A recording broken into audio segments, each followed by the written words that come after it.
James Cash Penney, founder of the JCPenney franchise in 1898, once famously said, "Growth is never by mere chance. It is the result of forces working together." And his is a classic American story of entrepreneurship and growth and expansion. He started as a partial partner in a new store in Wyoming and quickly leveraged his experience and business acumen to open more and more stores, eventually building a nationwide chain. Doubtless, that's the kind of growth and scaling of our businesses and our partnership departments that we'd all aspire to. Tony Robbins said that in business, the definition of scale is to increase revenue at a faster rate than costs. Businesses achieve this in a number of ways, from adopting new technologies to finding gaps in their operations that can be streamlined. How do we find the gaps in partnership operations so we can scale and drive more revenue? That's what we're covering in today's episode of Partnership Unpacked.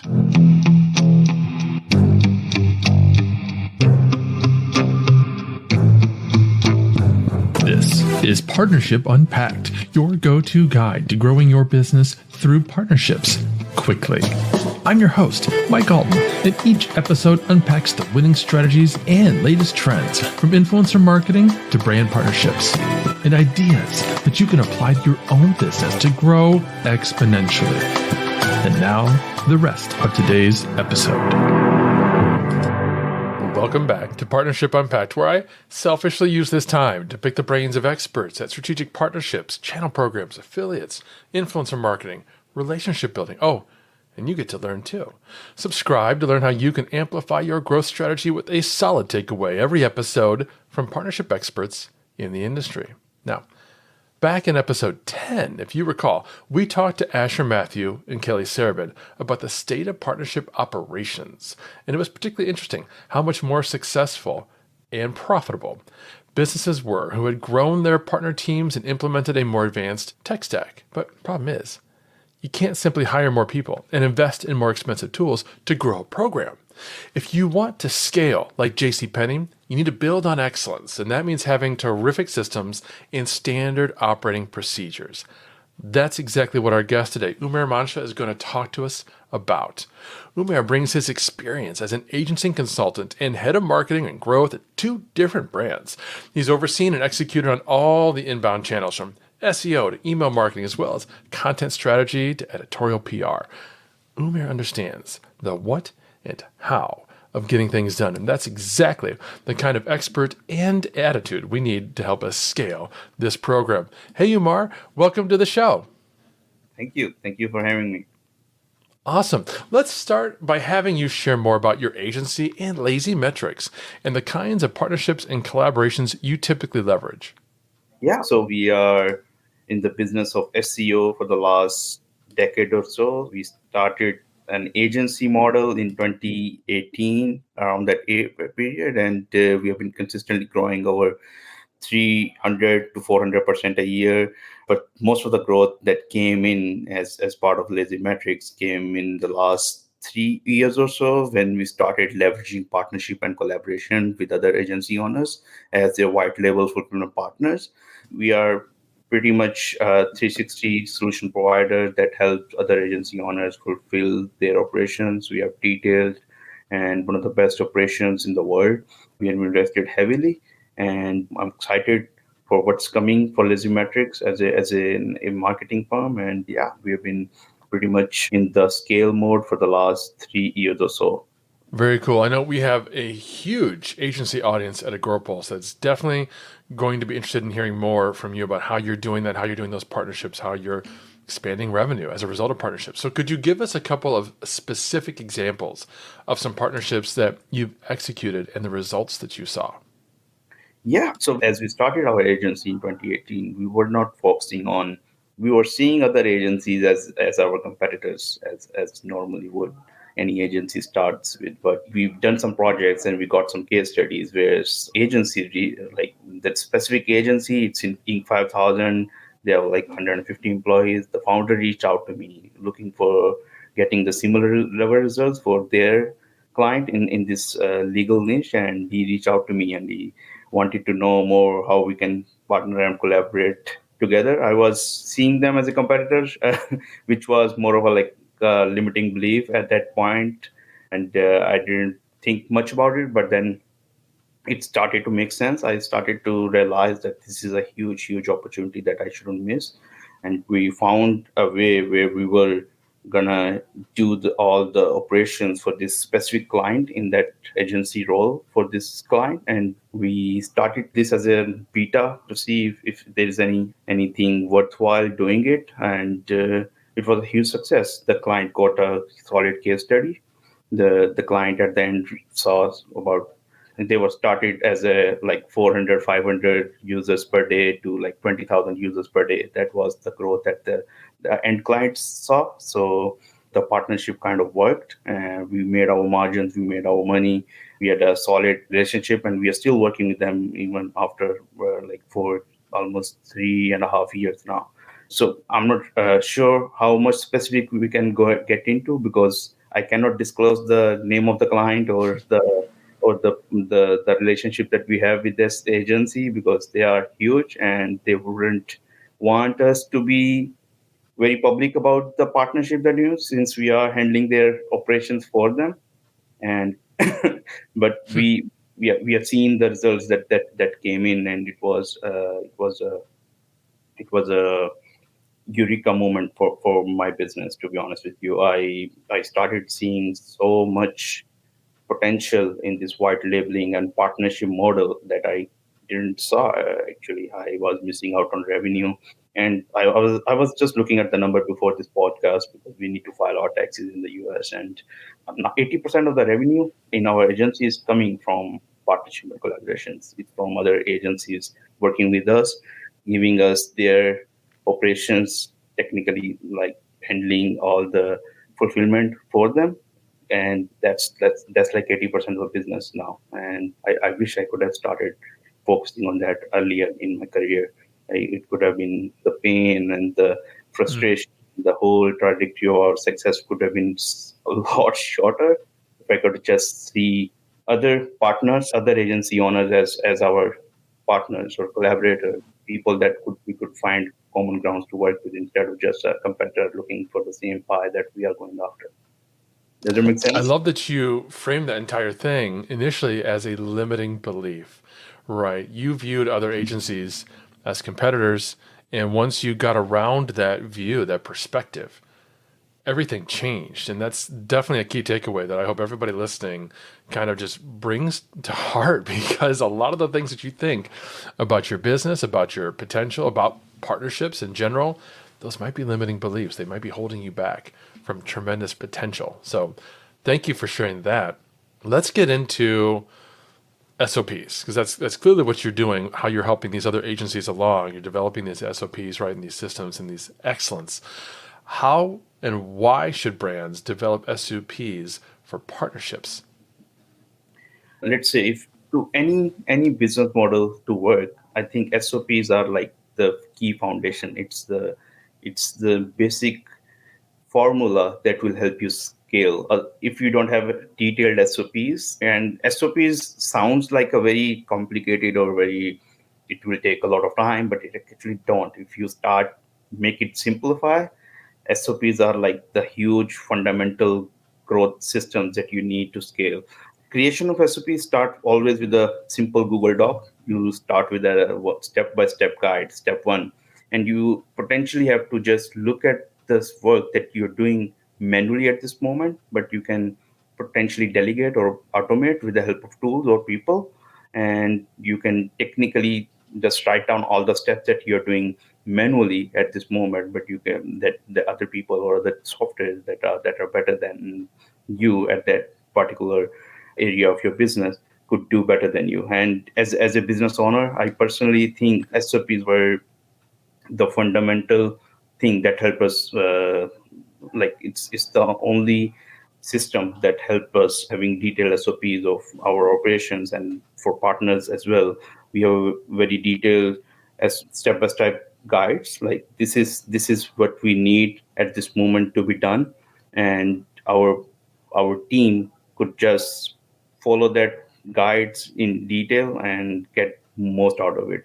For partnerships, it's like, if you are like doing a lot of outreach, you could potentially create a system where You could write down all the same messaging that you're doing. Just for the sake of example, if you're doing a cold outreach, you need to have a proper SOP for that specific cold outreach formula. Like this I've been working, and someone from my team could potentially help me get this done better than me spending all this time into that specific role. So SOPs are hugely underrated, and it's boring when you're gonna start doing it, but it's gonna help you scale. This is very important. This is very boring, at the same time very crucial part of your business if you want to scale to another level, like with your agency or whatever the business that you're running. Does that answer That your makes question? Yeah, that makes complete sense, and it's so funny that you mentioned outreach. Maybe not funny, but interesting because I just saw this morning a TikTok where somebody was using a Chat GPT extension for spreadsheets that's available now, and you could use the Chat GPT extension to say, "Hey, give me 10 CEOs from LinkedIn in this industry," right? Somebody you'd want to outreach to, and then it'll fill that in. 10 rows. Here's the people on LinkedIn, and then you can say, tell me about their business, and it would fill in a paragraph about their business, and then you can go on to say what would be a good question to ask them or something like that, an introductory question. And it fills it in for the first one, and then you just drag and fill in the rest of the sheet.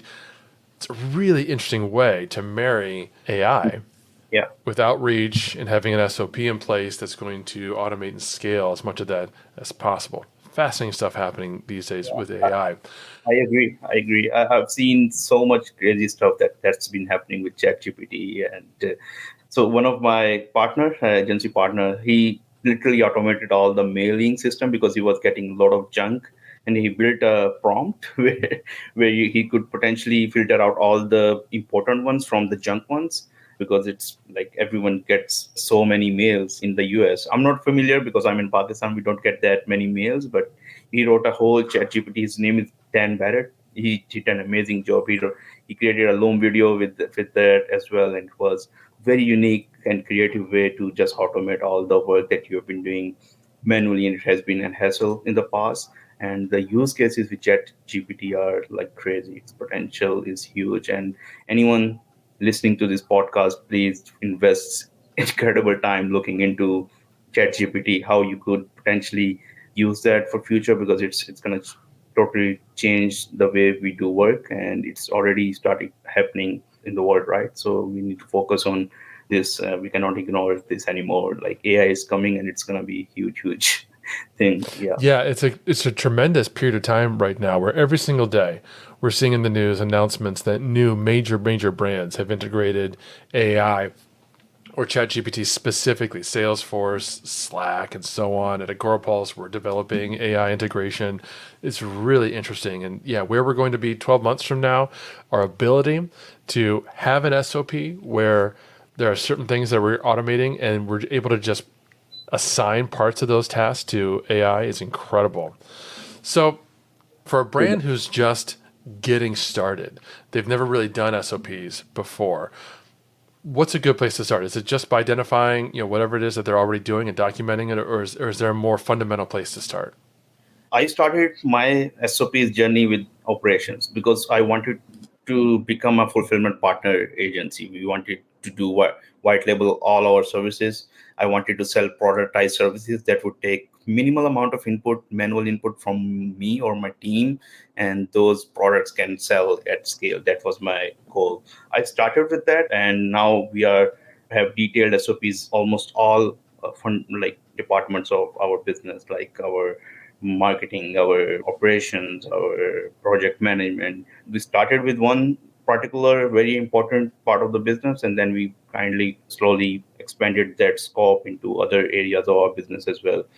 But that was my journey, that was my experience. Anyone that's starting with the SOP, that they can potentially start with the operations, so they can. Most of the agency owners, they start being a skill master or freelancer themselves. That's how I started. I was a SEO freelancer, one of the very well known. I started tons of projects. They got huge traction, and I wanted to build a business.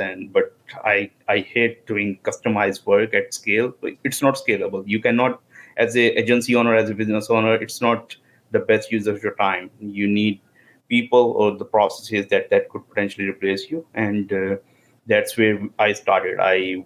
I focused on the areas of business that could potentially remove me from the equation, and then I expanded the scope into all areas of business.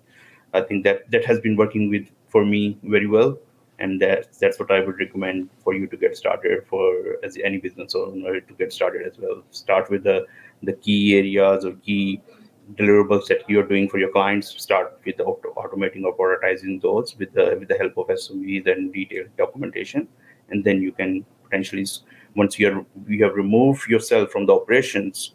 And that's like, new business owners, they always struggle with this. Like, they want to do everything themselves. They want to take care of all the key areas of their business, and they they want to control and micromanage everything. And having SOPs will help you deliver great and exceptional quality work while you being not in the operations at all. And that should be your goal as well. If you want to scale, if you want to build a real business, all the businesses that you see around that are like doing multi-million a year in revenues, they are not based on one person companies. They have teams that take care of the operations for them. And I would say operations are the key area where you should be starting as well. That would be my 2 cents for this.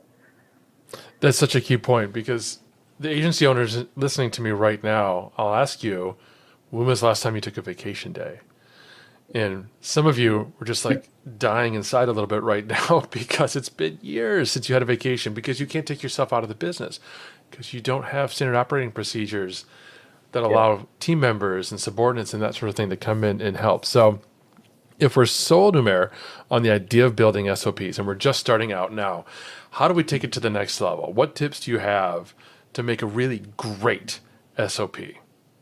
I would say that having a clear vision or clarity about the end results or and output, what you want to achieve out of that SOP, would be a great start. Always begin with an end in mind. You have read it multiple times. It sounds like a cliche advice, but it works, right?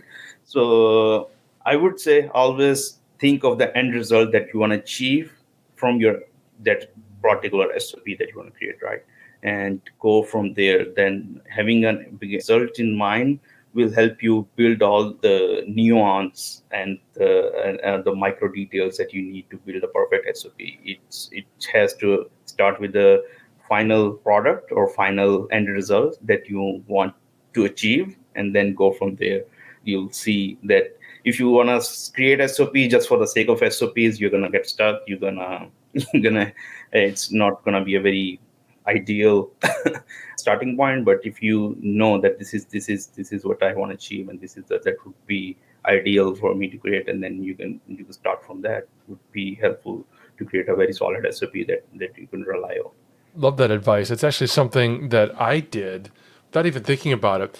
When I was creating blog content over the past decade, often most posts would be how to achieve this in social media, how to build this in a tool like Easel or Canva, whatever the case might be. And I'd give them step-by-step instructions with the idea of, at the end, you will have accomplished something. You will have created a graphic for blog posts or a sheet of tweets to import into a Agorapulse, whatever the case might be. Yeah. So what tools would you recommend that can actually help us accomplish these kinds of SOPs? I use multiple tools. I love ClickUp. I love using Trainwell for my team to have a detailed. I think one of the best tools that I could recommend is Trainwell. It's I'm not sure. I'll send you a link later to this as well. It's a tool that helps you create videos that you can attach with the detailed documentation, and it does the scripting. It does all the scripting for you, and you can have all the main SOPs at one place. It provides a very beautiful dashboard. ClickUp is also a solid tool. At the end of the day, there are so many tools that you could use, but I would say start with one. Make sure that you understand the tool, each tool that help you with the documentation, like Trainwell or ClickUp or Asana or any other tool that are out there. Notion is a very solid tool as well. These are all great tools, but I would suggest that you start with one instead of signing up for all these multiple tools and trying to make it work within while you're starting creating your recipes. I would say start with one, master that one tool, and it will help you. And if you outgrow that particular tool, you can always change that. You can always grow from one to another. But I would say start with simple project management tool like Notion or Asana or ClickUp. These are all three are very, very much recommended. I love using them. Since we work with other agencies, they all have their own project management tool that they use, and we have to use sometimes use their particular tool, and that's why we have been using most of them that are in the market that are somewhat famous. And start with one, go from there, and see if that's helpful for you or not. Those are cool recommendations, and that's great advice to start with one. At Agorapulse, we're a little famous for having way too many tools. Our new employees are always overwhelmed at the literally dozens of tools that they have to create accounts on and get onboarded at. We use Asana, which I know is not cheap, but I really enjoy Asana. How expensive are these tools that you're talking about, and how are you able to demonstrate an ROI, either internally or with clients, with using something like this? Each tool have like their own pricing. It would start with a couple of hundred and get into like, if you're a power user, getting so much value out of them, it can scale as you add more users into it. But our use case is pretty light. We use them on project wise basis. So they have their free versions. You can start with that and slowly grow into that. If you want to go with the one pricing unlimited projects, I do recommend Basecamp. It's a very solid tool, but it's more in the use case of project management instead of creating SOPs. But again, the tool at the end of the day matters less than the utility that you're going to get out of it. You can even use Google Docs. That's free to start with if the money is the issue at starting point. But again, there are so many multiple options. You can go for at AppSumo, sign up for we have a subscription, lifetime subscription, so many software that at our agency. We not use all of them, but there are like some really great deals that we got. Like Flutio is a very solid tool that we use.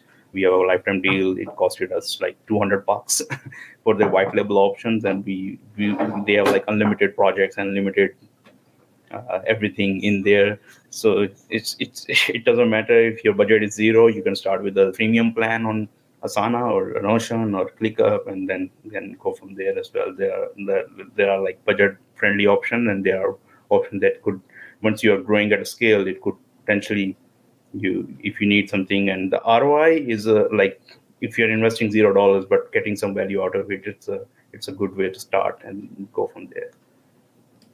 Terrific advice. So if you're just starting off, use a freemium tool or use a completely free tool like Google Docs and Google Drive folders to manage and start to create your SOPs. And then as that scales and grows itself as a practice internally, adopt another tool like Asana or something like that, or Basecamp or ClickUp. Folks, we're talking with Umair about scaling partnership operations and using tools to help realize ROI. Let me share with you another tool you can consider, Agorapulse, to help realize ROI from organic social media activity. It's the Arc de Triomphe. Can you imagine if you're in charge, if you're the CMO of Marketing Paris? What are your main channels? Wow, there's the Arc de Triomphe. There's the Eiffel Tower. There's the Louvre. Those are your channels you're going to use to drive tourism dollars in. Okay, now, but you're not the CMO of Paris. In fact, you're the CMO of your company, product, service. So what are your main channels? So I'm going to guess there are things like pay-per-click, maybe trade shows, events, maybe content. Those are all pretty predictable, right? Let me ask you this question. Are you treating social media as a main channel? By the way, only 1.8% of you today measure social media and can prove an ROI in that investment. HubSpot and Gartner say social media is the #1 channel to invest in this year. Are you doing it? If not, I can tell you why. You're not doing it because you don't have the tools, you don't have the mentality, and that's okay. We've got you covered. You change the mentality, we'll give you the tool. Agorapulse tracks all the ROI for you. One place to manage all your social media activity, your #1 channel. Change your success. Treat social media as a channel, one CMO to another. My name is Daryl. I'm with Agorapulse. I'll talk to you soon.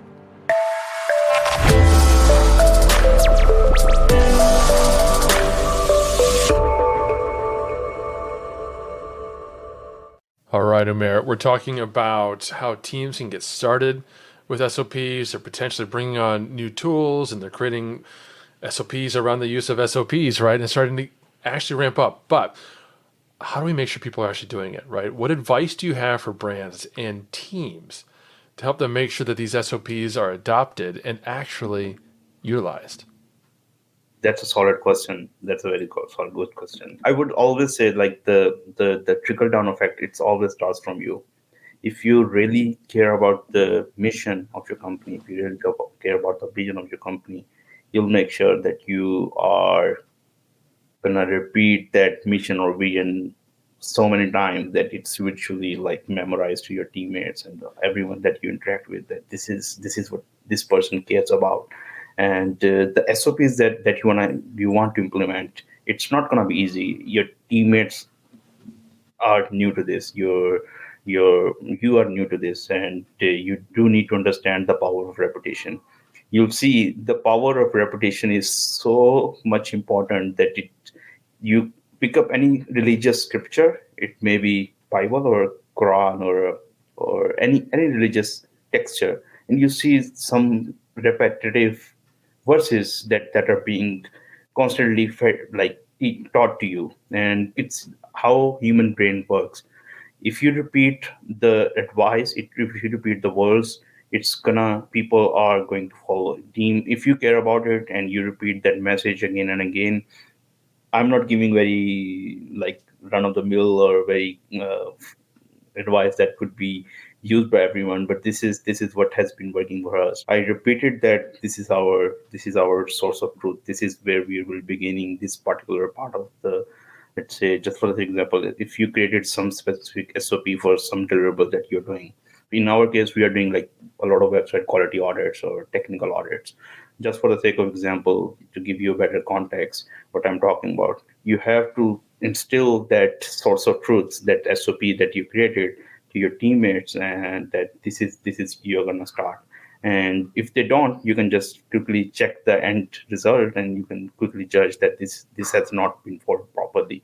And you can always use different strategies. But if you repeat that, like if you started using SOP fairly recently, you need to make sure that you are very patient with this. It's not gonna implement right away into your company because you have been used to doing a lot of different things in the past. You have been used to doing a lot of customized work, starting from scratch, not knowing where to start, giving always random starting points to start with. It's not going to get implemented right away. But if you are patient and you repeat the message, if you train your teammates to do those steps that you have outlined in your SOPs, it's going to get implemented eventually. That would be my input from my end. I'm not sure if does that help, Mike? What do you think? Umair, that's a fantastic answer. I love that you started off with leading by example. And I come at this from the perspective where I've been involved with a lot of organizations, either as an employee or as a consultant and that sort of thing.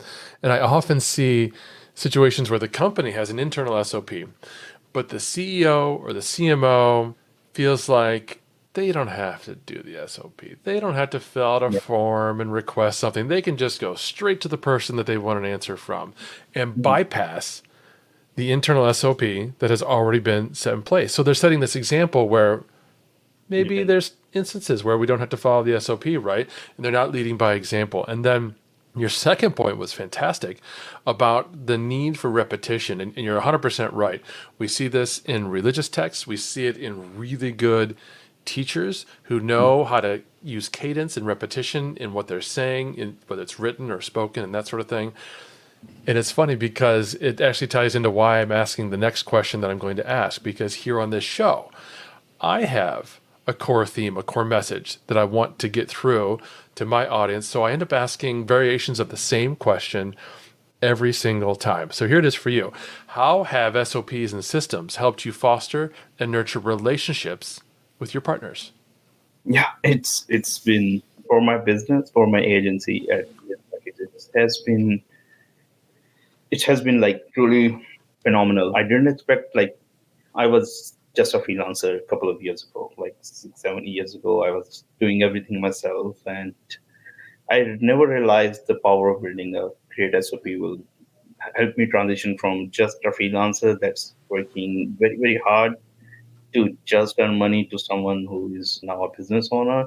I was in the States last month. I I traveled from New York all the way to San Francisco, covered tons of states and cities in between as well when we first spoke with Mike. And I wouldn't have been able to achieve like travel. I was in Turkey last year. I was in Dubai. Then I went to Riyadh. I was there for 2 weeks. I performed Umrah, which is very important pilgrimage in for Muslims. It's very important. It's a very manual kind of religious thing, and I wouldn't have been able to do all of the stuff that I was able to do if I wasn't. I didn't focus on creating SOPs and systems for my business in place. I was away from my business while my revenues keeps on making, like, my revenue didn't stop, my operations didn't stop. Everything was running smoothly without me being involved. Our account managers were able to take care of everything, our project manager, because we have solid systems in place to make sure the work that we are doing is truly exceptional. At the same time, predictable and repeatable. Our client can rely on, once they order something from us, they can pretty much can rest happily that it will be taken very well, because they have been, it has been powered and backed by creating SOPs and systems in place. So anyone that is either a freelancer or that is a new agency owner listening to this podcast, I would implore you to just start with documentation of what you are doing yourself as a CEO or as a C-level executive in your company. You should not be doing the level of work that requires like anyone that. So for me, I use a very simple calculator in my mind. So what it's gonna cost me in terms of time if I put some time into doing that specific task, how much it's gonna cost my clients if they work with me. My rate is going around 300 to 400 an hour.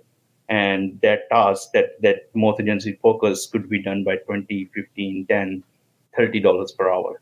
So I segment that. I have this mindset that I'm not gonna spend time on tasks that's are way down the actual dollar value. That's like losing money. And as a business owner, you need to put value to your time.